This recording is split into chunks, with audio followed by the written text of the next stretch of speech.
Primer artículo de la remonstrancia te respondería que Dios predestina a las personas previendo su fe. Como arminiano te encontraste con un texto que te confrontó y te costó entender. Como arminiano me encontré con un texto que me posicionaba más firme en mi arminianismo. Te ayudaba a tu Claro. cultura arminiana. Sí. Era tu caballito, entonces cuando alguien venía, un calvinista, me decía, mirá lo que dice acá. Exacto. Me compadeceré del que yo me compadezco. Esto me pareciera presentar un Dios poco misericordioso. Bueno, Si yo me pongo desde la perspectiva arminiana, te digo, Emi, prefiero creer en el Dios de amor. Traíse los pasajes que dicen, por ejemplo, Juan 3:16, que de tal manera amó Dios al mundo que ha dado a su Hijo unigénito para que todo aquel que en él cree tenga vida eterna. O sea que Jesús viene a morir por el mundo, no por algunos pocos escogidos. bueno.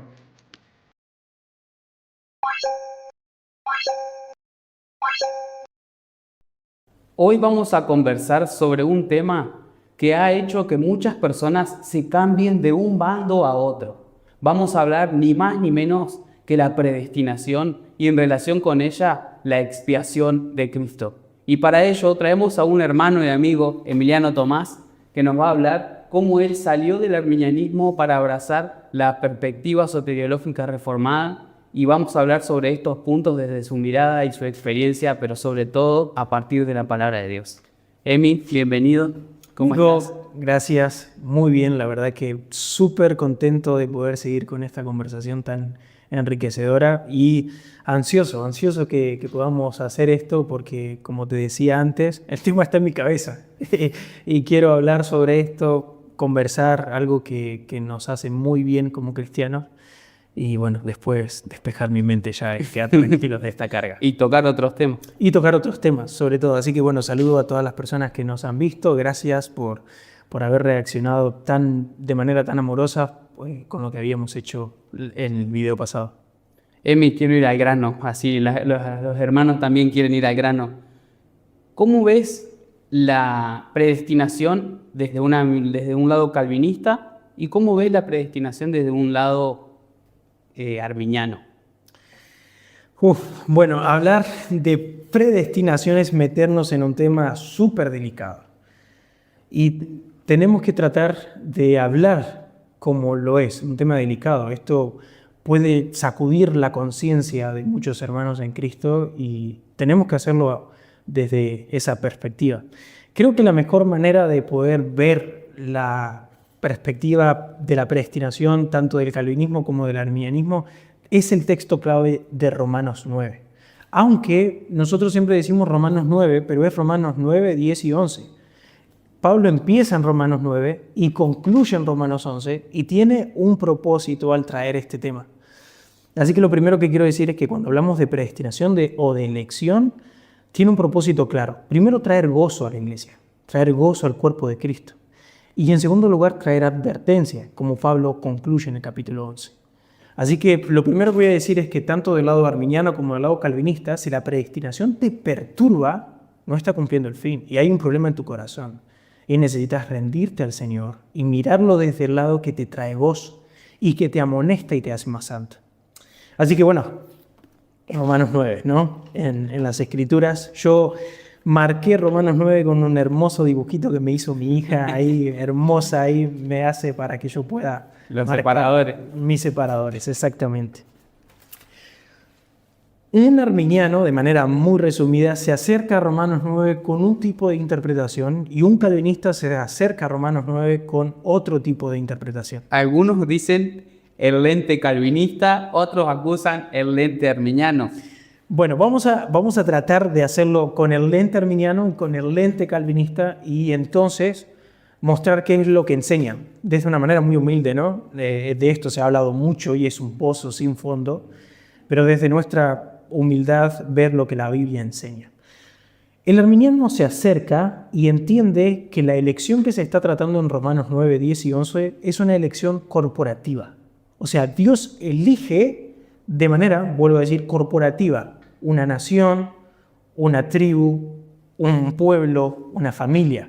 Ese es el tipo de elección que hace Dios y entonces ellos interpretan y hacen una exégesis de este pasaje desde esa perspectiva. La elección de Dios no es individual, no es particular, no es persona a persona, sino corporativa. Y ahora vamos a ver los textos que citan ellos acerca de esto. El calvinista, cuando llega a Romanos 9, generalmente lo que entiende es que la elección de Dios es de manera particular. Dios está hablando acá, a través de Pablo, de que la elección es persona a persona. Tanto como si Dios señalase como átomos a átomos, persona por persona, con su dedo. Como si Él fuese, inclusive a veces se nos acusa de esa manera, un matemático sentado en un escritorio y escribiendo en un papel, sacando cálculos a quien sí y a quien no. Se acercan los calvinistas y quiero mostrarte los textos y decirte en primer lugar que yo creo que el centro de la discusión no puede estar en esto. En mi forma personal de ver los textos, creo que la Biblia habla de estas dos elecciones. La elección de Dios es una sola, pero tienes dos fases, o vamos a decirlo así, son dos caras de una misma moneda. Hay una elección de naturaleza corporativa y hay una elección de naturaleza particular. Y cada una de ellas sirve para un fin específico que Dios la diseñó. Si nosotros leemos Romanos 9, dice por ejemplo el versículo 3, Pablo está diciendo acerca de los terminación, versículo 2, para poner en contexto, tengo gran tristeza y continuo dolor en mi corazón, porque deseara yo ser anatema, separado de Cristo por amor a mis hermanos. Esto es corporativo. Los que son mis parientes, que son israelitas. El texto parece estar indicando ahí acerca de una corporación. Si nosotros nos vamos directamente al versículo 25, vamos a ver que Pablo cita a Oseas. Y dice Pablo así, como también en Oseas dice, llamaré pueblo mío. Parece ser una elección corporativa, al que no era mi pueblo. En el versículo 31 dice, mas Israel parece ser que está tocando la nación, que iba tras una ley de justicia, no la alcanzó. Capítulo 10, versículo 1. Hermanos, ciertamente el anhelo de mi corazón y mi oración a Dios por Israel es para salvación. Pablo acá está nombrando a toda la nación. Versículo 19. También digo, ¿no ha conocido esto Israel? Está tocando la nación. Sigue citando a Moisés diciendo, yo os provocaré a celo con un pueblo que no es pueblo. Habla de manera corporativa. Versículo 21. Pero acerca de Israel dice, todo el día extendí mis manos a un pueblo rebelde. Habla de una elección corporativa. Capítulo 11, versículo 2. ¿No ha desechado Dios a su pueblo, el cual desde antes conoció? Y bueno, versículo 7, para dar uno más. ¿Qué pues? Lo que buscaba Israel no lo ha alcanzado. Habla de una elección corporativa. Así que yo me acerco al pasaje y puedo decirle a un arminiano, amén, hermano. La elección de Dios es corporativa. Vamos al Antiguo Testamento y vemos eso, que Dios está eligiendo una nación. Cuando el arminiano llega al texto de que Dios elige a Jacob y a Esaú, se va al libro del Génesis cuando el Señor le dice a Rebeca que hay dos naciones dentro de su vientre. Esaú es una nación, Jacob es una nación, y que la mayor servirá a la menor. Así que el arminiano dice, ¿ves? Dios está eligiendo la nación. Y podemos decir amén, porque Dios dio en Jacob una nación y la elige. Dios no solo elige una nación, elige una tribu, a Judá. No solo elige una tribu, sino que elige una familia, la familia de David. Y toda la familia de David sigue estando en el trono de Judá hasta que llegue el Mesías. Es la elección de Dios corporativa. La Biblia tiene mucha fuerza en esto. Sin embargo, leer Romanos 9 te muestra que la elección no es solo corporativa. La elección es particular. Y hay muchos textos sobre esto. Romanos 9:8. Esto es, no a los que son hijos según la carne son los hijos de Dios, sino que los que son hijos según la promesa son contados como descendientes.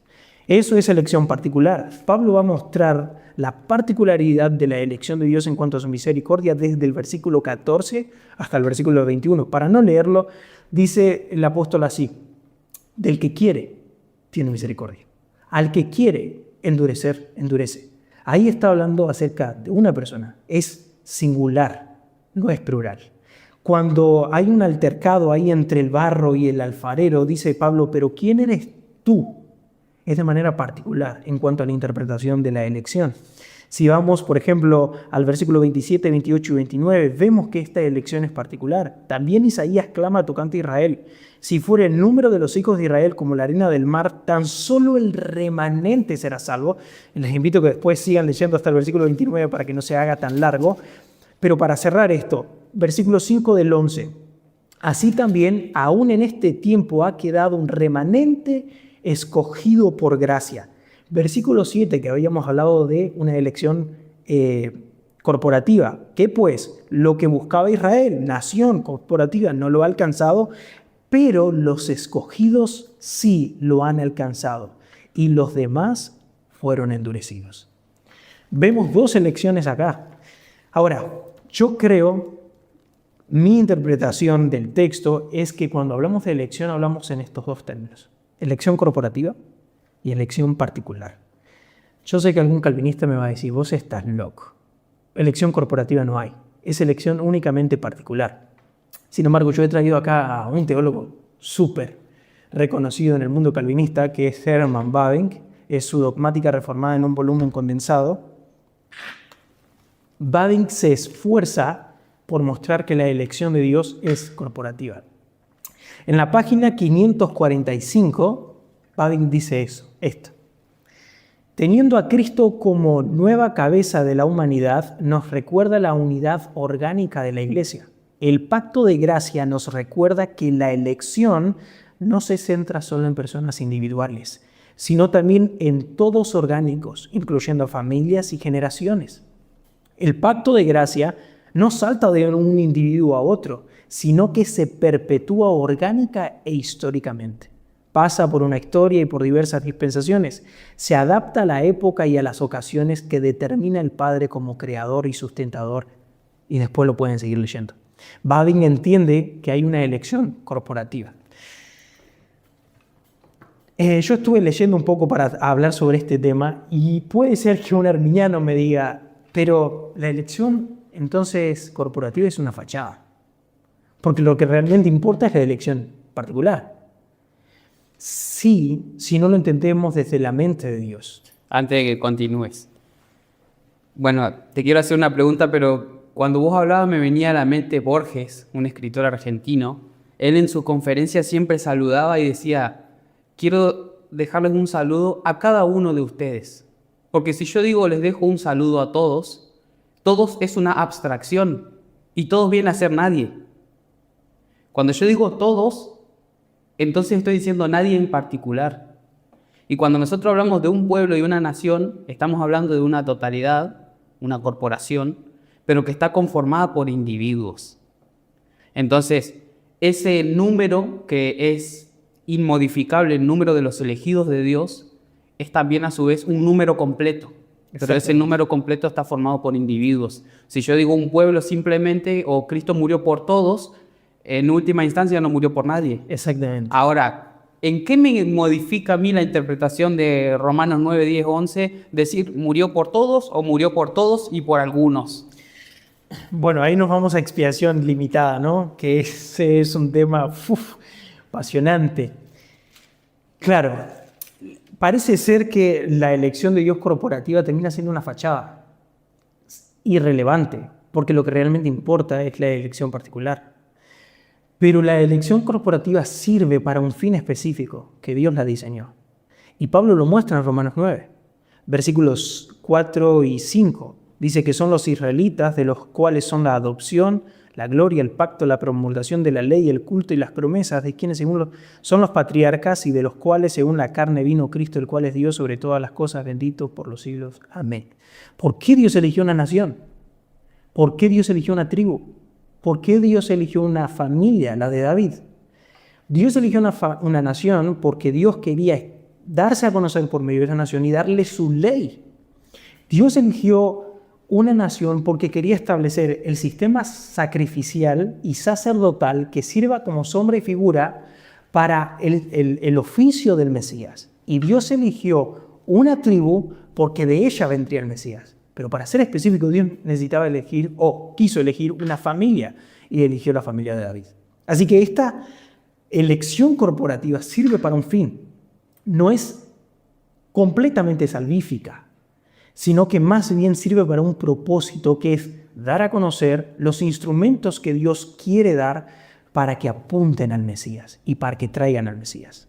La elección particular de Dios es elegir a los integrantes de esta nación corporativa que van a ser salvos. Y en el pacto de gracia del Nuevo Testamento vemos que esta elección corporativa es corporativa en el hecho de que Dios llama a personas de toda lengua, tribu, nación, como lo dice Apocalipsis. Sin embargo, es particular porque Dios trae particularmente a los que están dentro de esas tribus, lenguas y nación. Una cosa no es una fachada, la elección corporativa. Es necesaria en el plan de Dios para que venga el Mesías, para que todo lo concerniente al Evangelio nazca desde una elección corporativa. Y la elección particular es necesaria por causa de la salvación.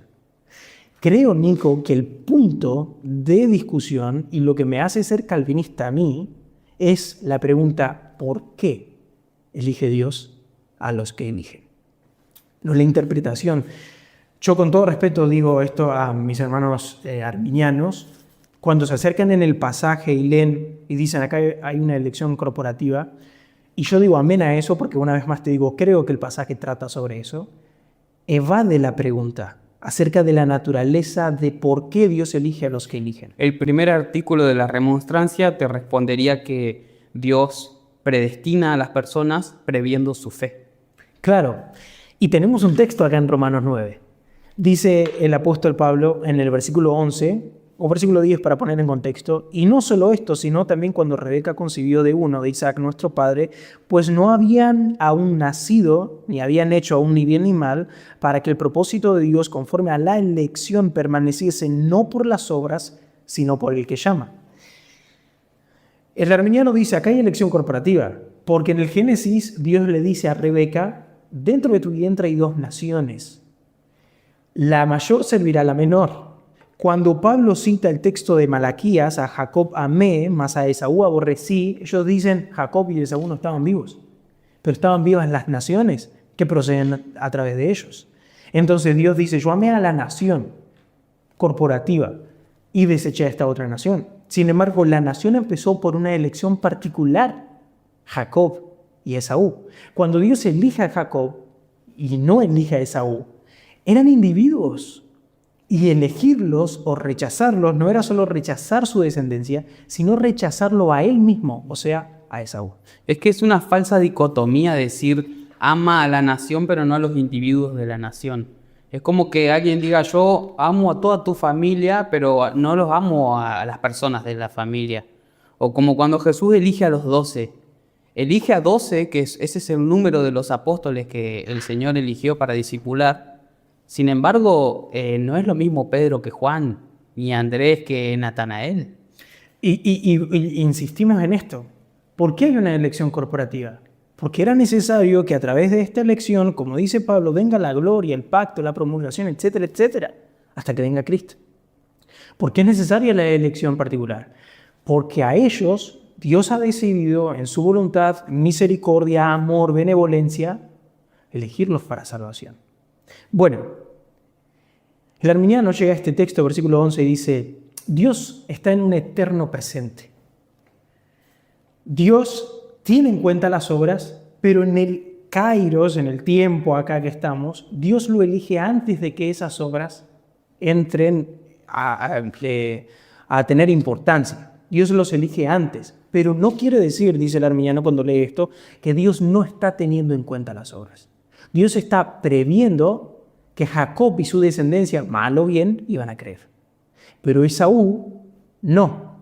Y te voy a dar un texto que a mí, cuando yo era arminiano o tenía esta posición, a mí me costó mucho entender. Fue el texto más difícil para poder entender que la comprensión calvinista es bíblica en esto. A ver, como arminiano te encontraste con un texto que te confrontó y te costó entender. No, como arminiano me encontré con un texto que me posicionaba más firme en mi arminianismo. Te ayudaba a tu postura arminiana. Sí, sí.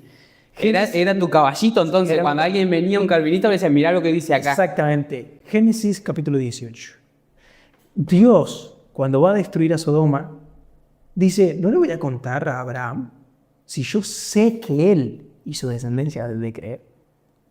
Y yo decía, ve, Dios se está previendo. Muy bueno, es muy bueno.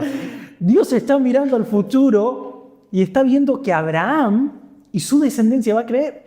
Y por causa de eso, mirá, Dios quiere contarle lo que va a hacer con Sodoma y Gomorra. Lo que pasa es que si yo hago esa interpretación, cuando yo voy a Éxodo 19, o en esos textos ahí, 18, donde Moisés le dice, es tu pueblo. Y Dios le dice, no, no, es tuyo, apartate que lo voy a destruir. Y Moisés dice, no, porque las naciones van a decir, ¿qué van a decir las naciones? ¿Qué puedo entender ahí? ¿Que Moisés es más bueno que Dios? ¿Que tiene más paciencia que Dios? ¿Que es más benévolo que Dios? Si yo llego a esa interpretación, estoy haciendo una blasfemia contra Dios. Estoy atacando su carácter. Obviamente que eso no significa. O cuando Abraham va a sacrificar a su hijo Isaac, viene el ángel y le dice, no, no lo mates, porque ahora sabe Dios que temes a Jehová. Dios no sabía. Si Dios mira al futuro, Dios ya no sabía que Abraham temía al Señor. Siempre que pasa esto, entiendo que es el hombre el que llega a una comprensión de lo que Dios está haciendo en su corazón. Cuando Dios dice, yo sé que Abraham y su descendencia han de creer, Dios está mostrando por medio de por medio de mostrarle a Abraham lo que va a hacer con Sodoma y Gomorra, Dios le confirma a Abraham que tanto Abraham como su descendencia son el pueblo elegido de Dios. Bueno, volvemos a Romanos 9. Dios elige no sin tener en cuenta las obras, sino antes de que estas obras entren en la esfera de la creación, de la vida. Lo que pasa es que esa idea no conecta con el pensamiento de Pablo. Pablo dice en el versículo 14, ¿qué pues vamos a decir? ¿Hay injusticia en Dios? Nico, ¿por qué vas a pensar que hay injusticia en Dios si Dios prevé que vos vas a creer y el otro no? Eso no sería injusticia. Lo que diríamos es, qué justo que es Dios. Lo que manifiesta Pablo es que lo que él está diciendo acá te va a llevar a decir que Dios es injusto. Se está adelantando al judío que le respondería a eso. Al judío imaginario, exactamente. Se está adelantando a alguien que reacciona ante lo que Pablo está diciendo. Y la única manera de reaccionar así es entender que Dios no elige por las obras, sino que Dios elige por su voluntad. Dios elige porque quiere, a quien quiere. Dios elige a quien quiere porque quiere. Como dice después, a Moisés le dijo, tendré misericordia del que yo quiera tener misericordia, y endureceré y me compadeceré del que yo me compadezco. Esto me pareciera presentar un Dios poco misericordioso. Bueno, Si yo me pongo desde la perspectiva arminiana, te digo, Emi, prefiero creer en el Dios de amor. claro, a mí me han hecho eso y yo le digo, lo que pasa es que vos ahora estás atacando el carácter de Dios y no el argumento en sí. Estás teniendo una interpretación de Dios que no va de acuerdo con lo que está diciendo acá. Dios es perfectamente bueno y misericordioso. Como hablábamos antes de grabar, si Dios te hubiese elegido por las obras, previéndolas, todos se van al infierno. No hay nadie que crea. No hay nadie que haga buenas obras. No hay nadie que deposite su fe en Dios. Si Dios va a elegirte por tus obras, estás perdido. Y yo también. Y todo el mundo. Gloria a Dios, que es rico en misericordia. Bendito sobre todo, que a pesar de mis obras malas y de mi reacción ante su evangelio, de negarlo y rechazarlo, Él operó en mí y me dio una nueva vida. Y ahora, por libertad, porque Él restauró todas las facultades muertas y podridas que habían en mí, me dio fe, me dio arrepentimiento y ahora yo camino. Yo explico también esto con Marcos capítulo 2. ¿Te acordás? El amigo que es llevado por sus 4 amigos ante Jesús, ¿no? Paralítico. El Señor le perdona sus pecados, pero después le dice, toma tu lecho y anda. Imagínate el Señor diciéndole, sin hacer el milagro, al paralítico, toma tu lecho y anda. Él no lo puede hacer. Esa es la condición en la que Dios llama a todos los hombres. Toma tu lecho y anda. No puede hacerlo. Ahora Jesús, cuando le dice toma tu lecho y anda, hace un milagro. Pero el milagro es glorioso, Nico. No es solo que Él se levanta y camina.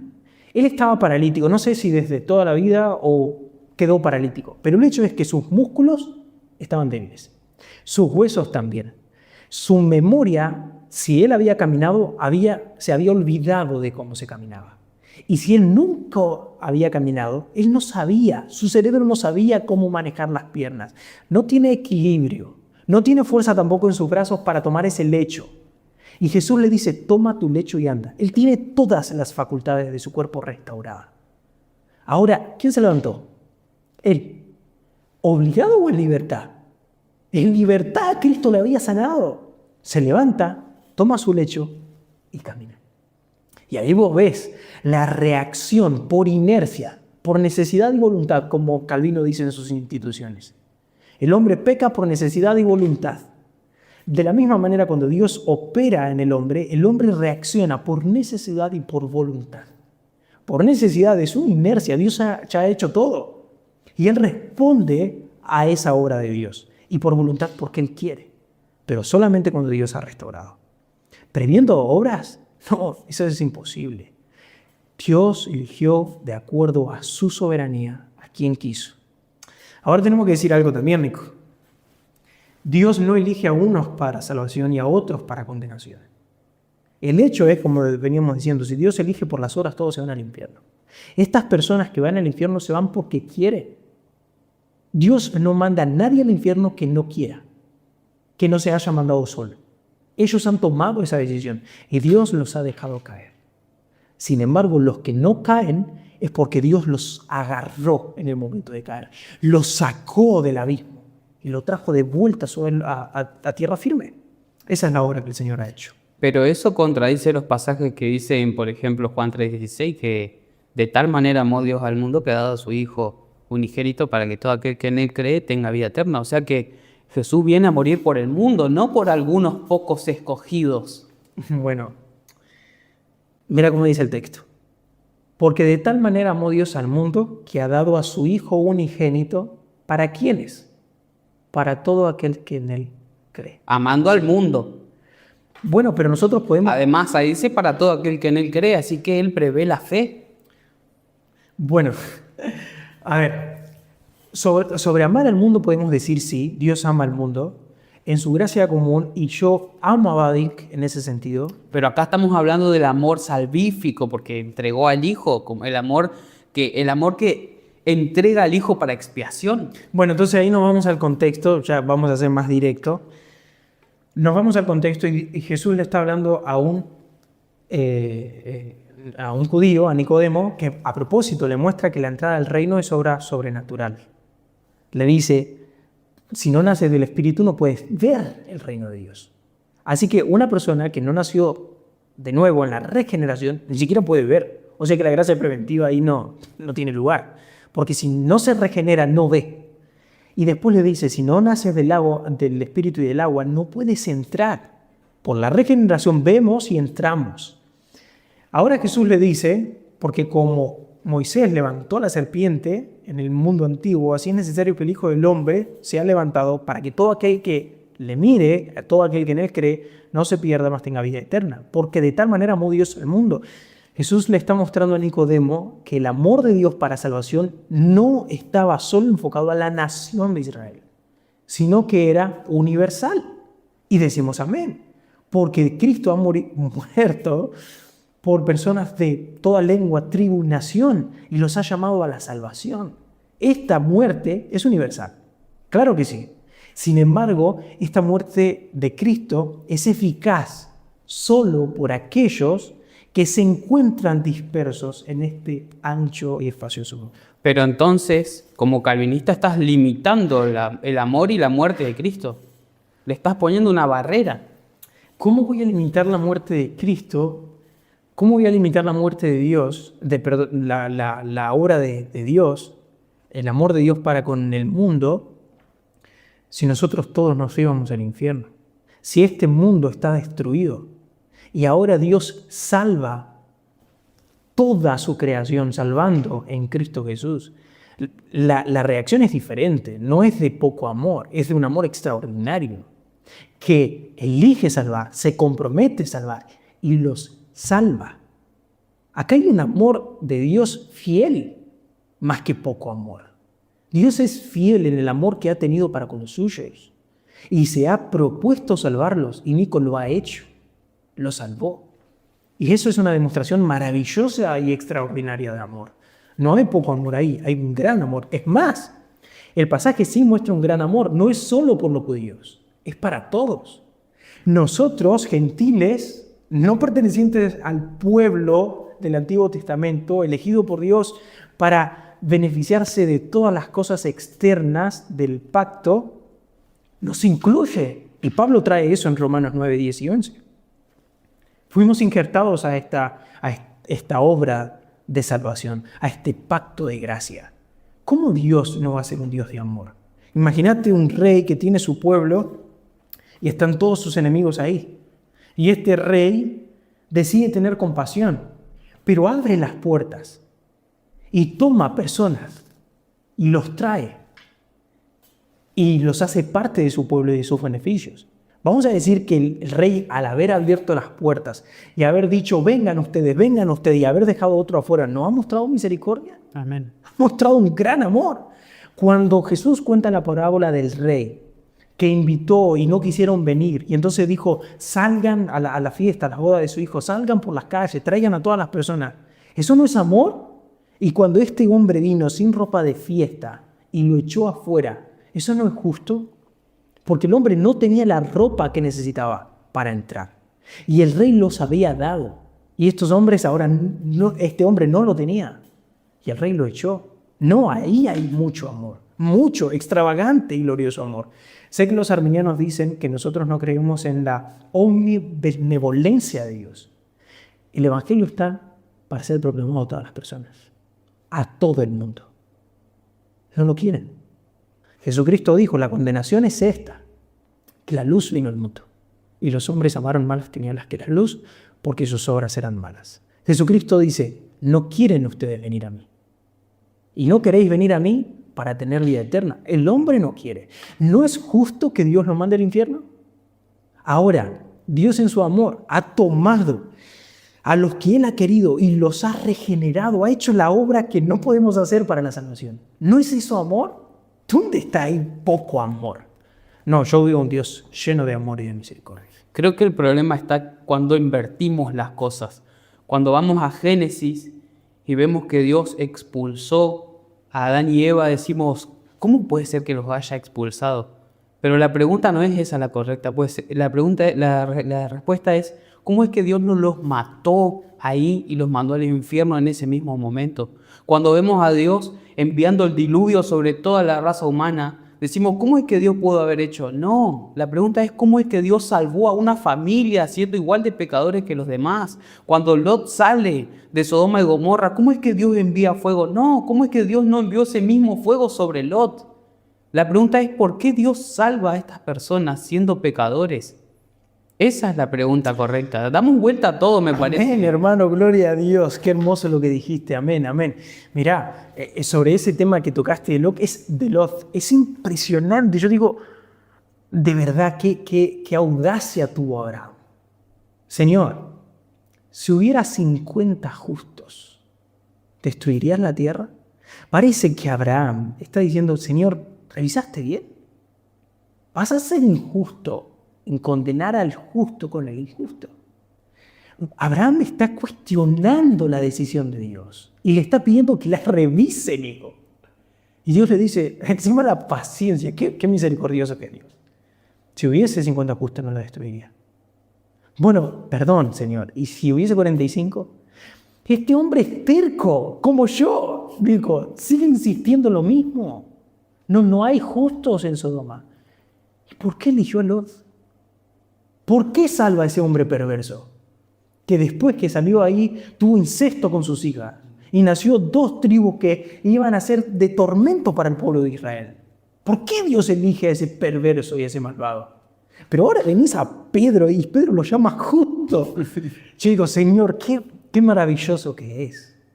¿Cómo que llama este justo hombre afligía su alma? Hay una armonía tan gloriosa de la gracia y la misericordia de Dios en que salva, Nico. Nosotros nos concentramos en los que Dios deja y creemos que eso ataca el carácter de Dios. No, nos estamos concentrando mal. Concéntrate en quien salva. Y eso es glorioso. Como pusiste el ejemplo buenísimo del diluvio. Que Judas lo toca, que Pedro también. El mundo estaba pereciendo y Dios salvó a 8, dice Pedro. Y mirá la misericordia de Dios. No los que se mueren, porque se mueren por sus propios pecados. Justamente. Mirá los que salva. Y eso es glorioso. Deberían estar con los demás en el diluvio.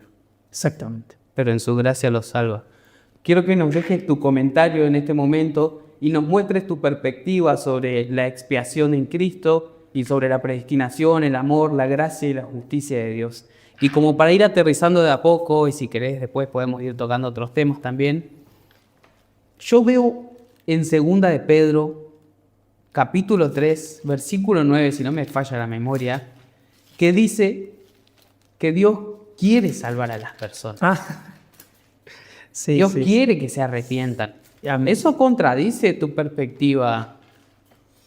Bueno, yo te dije la otra vez cuando hablábamos sobre este tema, y lo voy a decir, que yo entendí este texto gracias a Arthur Pink. A mí me costó mucho entender este pasaje. Insisto, hermano, yo soy torpe al leer las Escrituras. Esto es la palabra de Dios. Y necesitamos hermanos, maestros. Por eso Dios puso pastores en la iglesia para que nos ayuden a entender. Versículo 9 dice, el Señor no retarda su promesa según algunos la tienen por tardanza, sino que es paciente para con nosotros, no queriendo que ninguno perezca, sino que todos procedan al arrepentimiento. Todos. Ahí dice todos. Dice, el Señor no retarda su promesa según algunos tienen por tardanza, ¿no? Sino que es paciente para con nosotros, queriendo que ninguno perezca.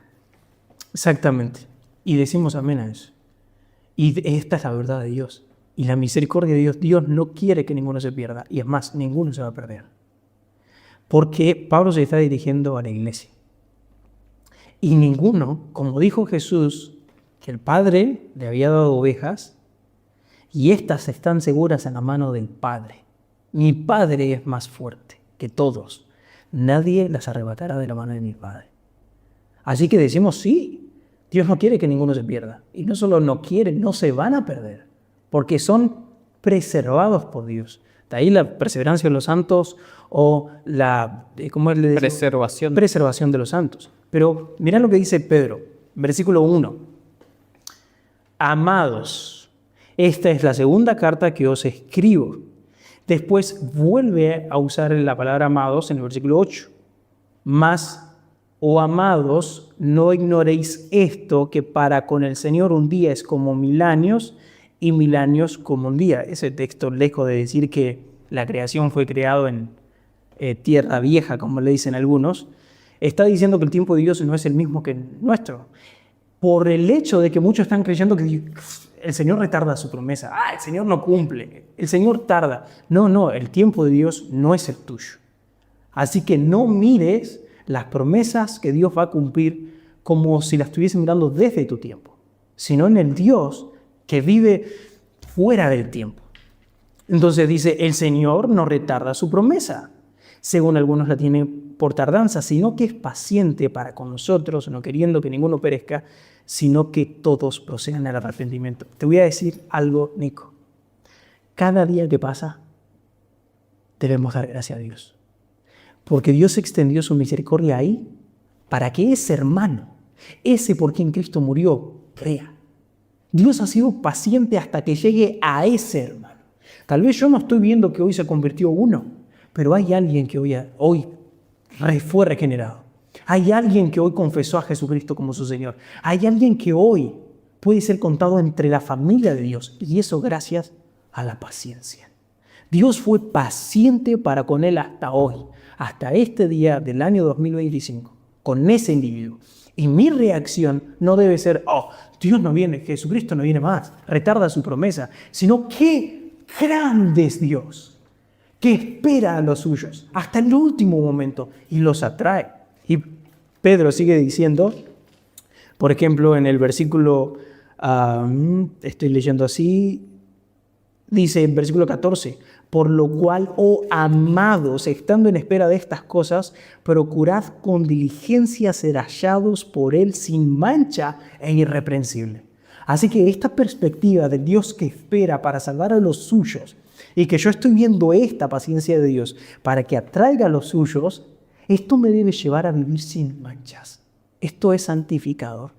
Cierra en el versículo 17 diciendo, así que vosotros, oh amados, sabiéndolo de antemano, guardaos, no sea que arrastrados por el error de los inicuos, caigáis de vuestra firmeza. Fíjate que esta obra de la paciencia de Dios lleva a que yo no sea negligente. Como Pablo va a decir en Romanos 11 también, si Dios cortó a los que eran ramas naturales, ¿quién sos para enorgullecerte? Y a veces la perseverancia de los santos puede llevar a que uno diga, no pierdo mi salvación. Esa es la gracia barata que le llamó John MacArthur, en vivir de cualquier manera. No, la paciencia de Dios, la salvación de Dios, la obra del Señor lleva a que seas activo. Pero es que si la salvación no se pierde y no hay contingencia, no hay posibilidades de ser o no ser, no hay posibilidades de perder ese estado de salvación, ¿qué me va a motivar a mí a mantenerme en santidad? Si total, puedo caer en un quietismo, ¿qué es lo que te impulsa para vivir de una manera que le agrade a Dios si ya sos salvo? Totalmente. Nunca la Biblia nos deja relajados, Nico. Ni del lado soteriológico arminiano, que ellos están haciendo obras para salvación prácticamente, ¿no? Sin hacer un mono de paja, ¿no? Ellos están obrando para su salvación. El calvinista debe estar constantemente evaluando su vida a la luz de sus obras. La carta de Santiago no está por estar. ¿Tú dices que tienes fe y no tienes obras? ¿Podrá la fe del tal salvarle? ¿O no veis que Abraham fue justificado a pesar de la fe por sus obras? Igual que Rahab. ¿No vieron la obra que hizo Abraham cuando creyó? Entonces, esta fe esta fe verdadera me lleva a demostrarla con obras. Si no, habría una inconsistencia total. Si te parece, antes de cerrar, ¿no? Estás en libertad. La expiación limitada, que es algo que por ahí nos está quedando demasiado olvidada ahí, que tal vez es el tema más sensible. Por eso hay calvinistas de 4 puntos, ¿no? Eso es incongruente. Sí, creo lo mismo, pero hay un hermano a quien respeto, amo y quiero su teología sistemática de manera desesperada, que es Samuel Pérez Millo, el pastor español. Él es un calvinista de 4 puntos. Yo te voy a decir cuál fue el texto que a mí me convenció sobre la expiación limitada. Ese tema era muy difícil. Ese asunto para mí era muy complicado. ¿Cómo que Cristo muere solo por los elegidos y no por todo el mundo? Este texto me terminó de convencer. Segunda de Corintios capítulo 5, versículo 14.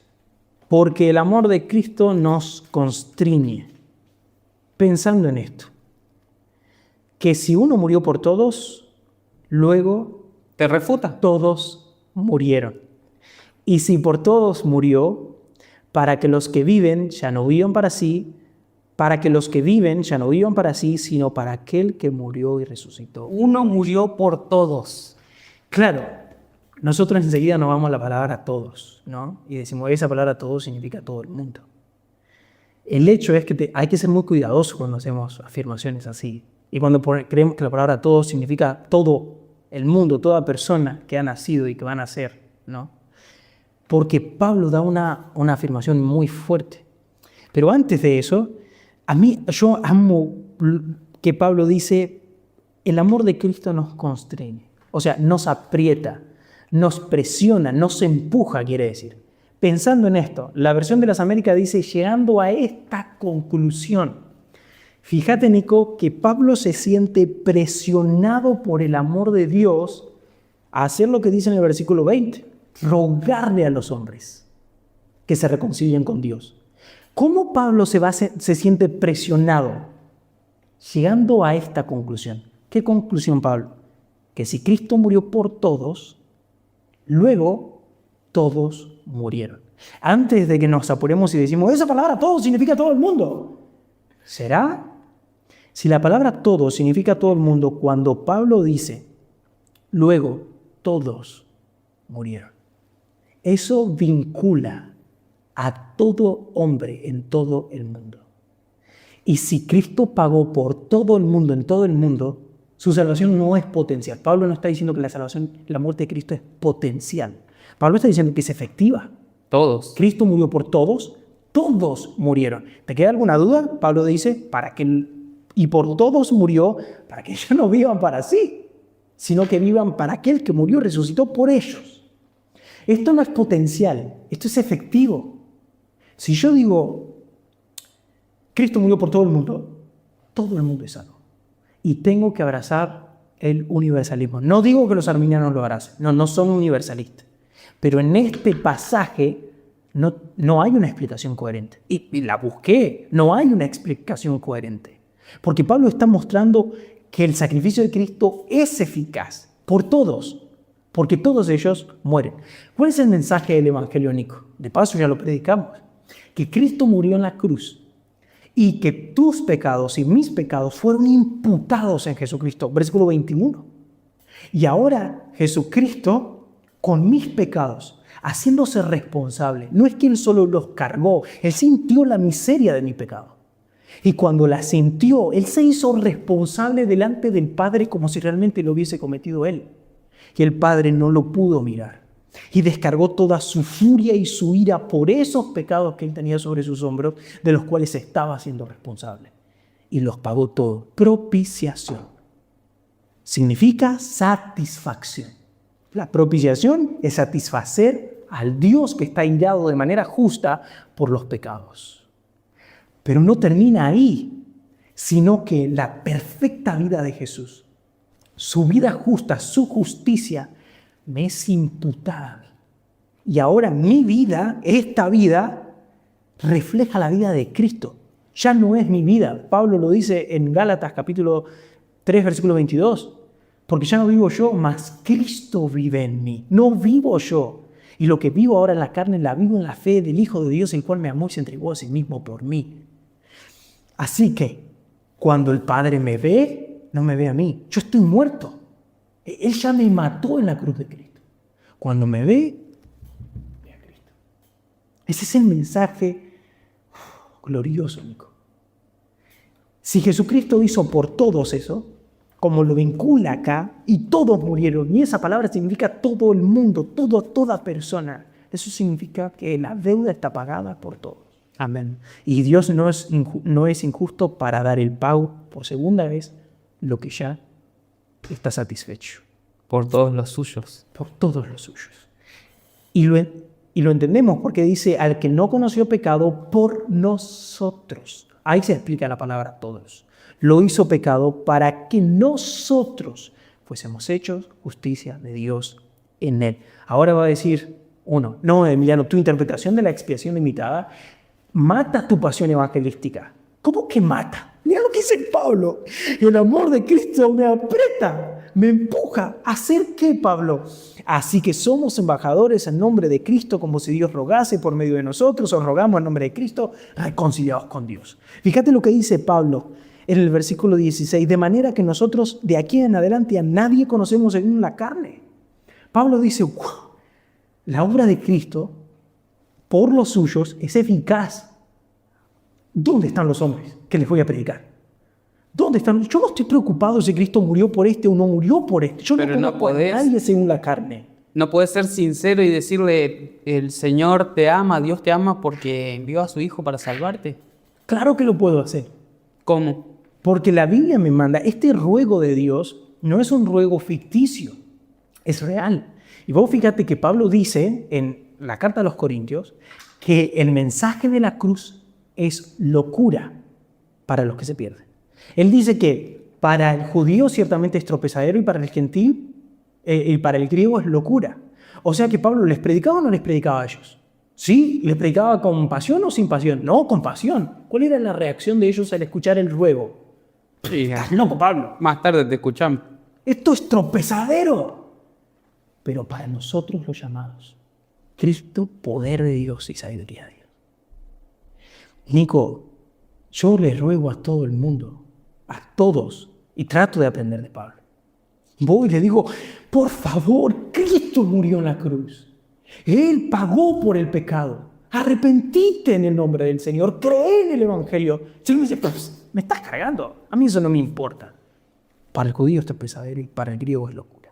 Y cuando uno me dice, por mis pecados, yo necesito un Salvador, te digo, gloria a Dios, Cristo, sabiduría y poder de Dios. Es ahí la gloria del Evangelio. Yo no estoy llamado a ver quién es elegido, quién no es elegido. Lo que me da seguridad acá es que la predicación del Evangelio es eficaz, porque la muerte de Cristo es eficaz. Y me lleva a otra conclusión. Y Nico, ¿esto lo entendieron los reformadores calvinistas? Pero si los calvinistas no predican el Evangelio, no evangelizan. Lean a John Owen, no sé, lean a Charles Spurgeon, lean a otros grandes predicadores calvinistas. Vean si no hay ruego en sus palabras. Yo me río de esto, yo amo a John MacArthur, pero cuando John MacArthur llega al versículo 20 del capítulo 5 de 2 de Corintios en su exposición, dice, esto es arminianismo. Y yo, perdone, para mí este es calvinismo. Esta es la respuesta lógica a la expiación eficaz. No me gusta decirlo limitada. Expiación eficaz es una respuesta lógica. Me lleva a rogarle a todo hombre. No de manera artificial, no, con pasión. Porque aquellos por quienes Cristo murió, esos van a decir Cristo, sabiduría de Dios. Cristo, poder de Dios. Pero por otra cosa, algo que también me convenció sobre la expiación eficaz o limitada, que también lo trata Bavinck acá. Esto que voy a decir no es nuevo. John Owen lo trata en sus instituciones, Calvino lo trata en sus instituciones, John Owen en la muerte de Cristo, la muerte de Cristo. Vida por su muerte más breve. Bavinck y Louis Berkhoff son los que encontré que tratan este asunto. La expiación del Antiguo Testamento es sombra y figura de lo que Cristo iba a hacer. Dice Levítico que el que yerra, el que peca por yerro, tenía que llevar un animal. Y cuando traía ese animal al sacerdote, imponía sus manos. Eso significa que su culpa era transferida al animal y la inocencia del animal prácticamente era transferida a él, algo así. Y entonces se llevaba a cabo el sacrificio. Te pregunto, Nico, esa muerte de ese animal, ¿a quién vinculaba? ¿A todos los hombres o a ese hombre? Solo al que llevó el cordero. Pero había un sacrificio una vez por año. El día de la expiación, el día del Yom Kippur. El sacerdote tomaba un cordero y lo presentaba por todo el pueblo. ¿Ese cordero se sacrificaba por los egipcios? ¿Se sacrificaba por los babilonios? ¿Por los asirios? No, solo por el pueblo. Esa sombra y figura también apunta a la eficacia del sacrificio de Cristo, que muere por su pueblo. Y eso es algo maravilloso. La muerte de Cristo no es potencial, es eficaz. Murió y conquistó para los suyos salvación. ¿Te enfría eso? ¿Cómo te puede enfriar eso? Dios mío, ¿cómo te puede enfriar eso? Eso te potencia, hermano. Te tiene que potenciar. Y si no, hay un problema en tu corazón. Estás teniendo un problema enorme. Sí, hay extremos hipercalvinistas que no predican. Sí, hay esos extremos. Los denunciamos. Tienen que predicar. Decimos ahora que no podemos pararnos en el púlpito y decir, hermano, tenés que cuidarte, como Pablo dice en 1 Corintios capítulo 8, versículo 11, que tenemos que cuidarnos cómo nos comportamos, porque si no nos cuidamos de una manera, una unas obras que nacen de la práctica del amor y no de mi conocimiento y mi libertad cristiana, eso implicaría, eso podría llevar a que un hermano se pierda. Sí, el texto lo dice, pero no es destrucción eterna, sino que es una destrucción temporal, es una destrucción acá, como el fornicario de Corintio. ¿Qué dice Pablo? Reúnanse ustedes con mi espíritu para que este hombre sea entregado a Satanás, para destrucción del cuerpo y su alma sea salva. Sí, el pecado, el hombre que es salvo puede ser destruido. Acá, en el cuerpo, en una prueba fuerte, que Dios lo discipline, pero su alma está salva. Su alma está salva. El asunto pastoral debe ser tratado.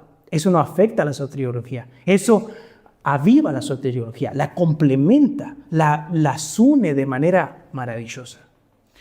Si somos rígidos calvinistas, creo yo, no vamos a ser buenos en hacer teología pastoral. En caso de que alguien sea pastor, no va a ser un buen pastor.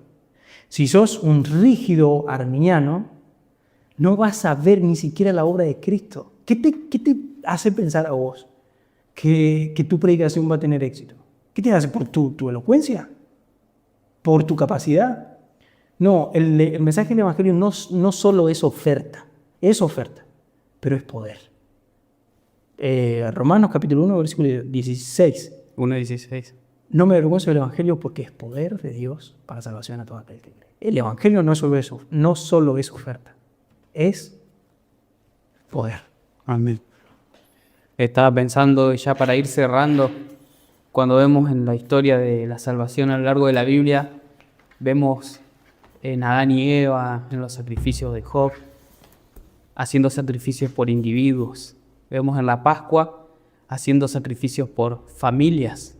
Vemos en el día de la expiación haciendo sacrificios por la nación.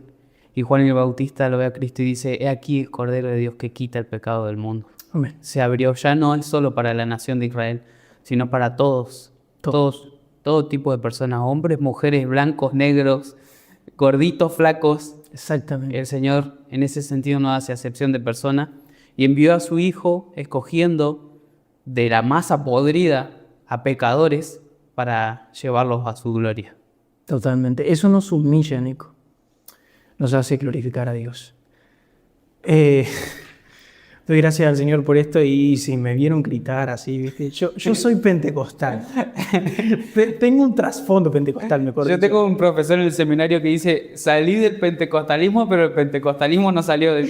Mirá que, te digo, yo hablo portugués gracias a mis papás y he comido y absorbido mucho predicación en portugués, y la teología arminiana es buena en portugués. Por eso a mí me encantaría que se pudiesen escuchar algunos predicadores arminianos en portugués para que sean consistentes con su teología. Pero la mayoría son pentecostales. Y esos hombres gritan, Nico. Vos querés ver a un predicador gritar, escuchar a los brasileros. Y yo me empapé de eso, ¿viste? Después tuve que ir ahí gracias a mi bella y hermosa esposa que me va corrigiendo y me va ayudando, pero la pasión está, la pasión y la euforia y eso. Así que muy bendecido, gracias a Dios por permitir que esto se haga. Y Dios quiere podamos seguir. Queríamos compartirle también que dentro de unos días, la semana que viene, si Dios quiere, la próxima, vamos a estar compartiendo el Evangelio y les pedimos que nos acompañen para que vean cómo dos jóvenes reformados comparten el Evangelio y que nos corrijan en comentarios, que nos ayuden a seguir edificando la iglesia y a perfeccionándonos para la gloria de Dios y para alcanzar la imagen de Cristo. Emi, muchas gracias. Que Dios te bendiga. Gracias, que Dios quiera que podamos seguir. Amén. Amén. Reformate. Que Dios te bendiga.